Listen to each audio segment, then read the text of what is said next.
Góði félagar, aðrir áheyrendur.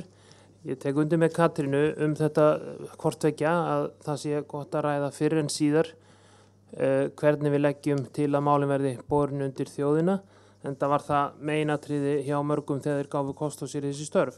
En varðandi sannleiksskylduna þá er ástæðan fyrir því að það er ekki komið inn sérstakt ákvæði það að þegar ég stakk upp á þessu þá var það fyrst sem orðalagsbreyting við einstakt ákvæði, en svo held ég að menn hafi séð að þetta ætti þá, ef að menn féllust á þetta, ætti heima sem almennt sérstakt ákvæði sem á við fleiri ákvæði. Það er að segja bæði þegar þing spyr ráðherra og þegar ráðherra segir þingi frá og þegar ríkisstjórn gefur skýrslu.